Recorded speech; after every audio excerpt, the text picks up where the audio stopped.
We have 6 eclipses or Grahan from July 2019 to December 2020. And all seem to be talking about the effects of this phenomenon. So, let us try and understand the Grahan in detail. This phenomenon is happening after hundreds of years, but there are 3 Grahans, that is 2 Chandra Grahans and 1 Surya Grahan in a gap of 30 days in June and July 2020. Normally, solar and lunar eclipses occur every 6 months and both eclipses occurring within 15 days within each other. The time of occurrence of these 2 eclipses and the rāśi or the Nakṣatra of occurrence are most relevant to study its effects on individuals and society. The most important points to be considered are 1. The Nakṣatra of the conjoined sun and moon. 2. The ascendant of the individual during the eclipse. 3. Jupiter's transit.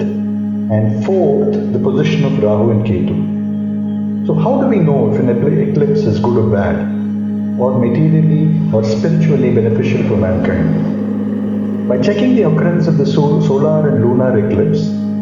For example, if the solar eclipse happens after a lunar eclipse, it is spiritually good for the country and the individual. And if the lunar eclipse occurs after the solar eclipse, it is considered to be materially beneficial. In this case, on June 21st, the Surya Grahan comes after the Chandra Grahan, and then there is a Chandra Grahan on July 5th.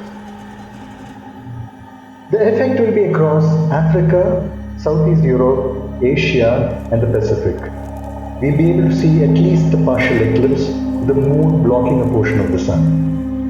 Effect will be high in Central Africa, Northern India, China and Taiwan, and it is called the Ring of the Fire eclipse. In Hindi, it is called the conjoined Grahan. The Surya Grahan on June 21st will begin at 9:15 in the morning. Maximum eclipse will end at 12:10 p.m. and partial eclipse at 3:04 p.m. The Sutak period for this eclipse will take 12 hours in advance. So what is Surya Grahan or solar eclipse? You would have noticed the bright sunny day suddenly turns into a dark night. This is the moment when the moon comes between the sun and the earth and covers the daylight to spread darkness. The position of the planet changes drastically during Surya Grahan, and then this results into an inauspicious time known as Sutak that can actually affect the well-being of a person.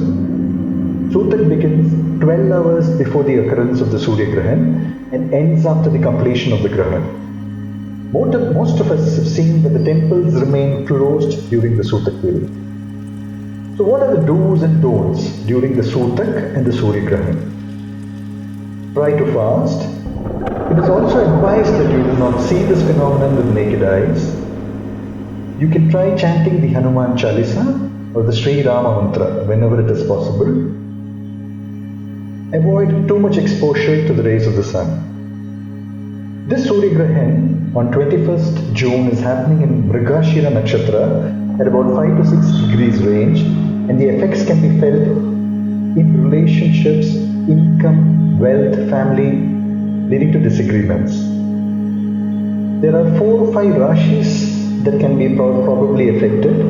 The rāśis include the Mithuna, Karka Rāśi, Dhanu Rāśi, Tula Rāśi and Makara Rāśi people. And it is advisable that they chant the Surya Gayatri. Mrigashira Nakṣatra and Moola Nakṣatra people can also chant the Rama mantra. Just say or chant the name of Rama 3 times. Rama, Rama, Rama. It is also good to listen to Vishnu Sahasranamam daily, and overall, you may find that the impact may not be felt at all. Thank you for watching the Jothishi.com channel, and you may subscribe for more interesting topics and varied videos.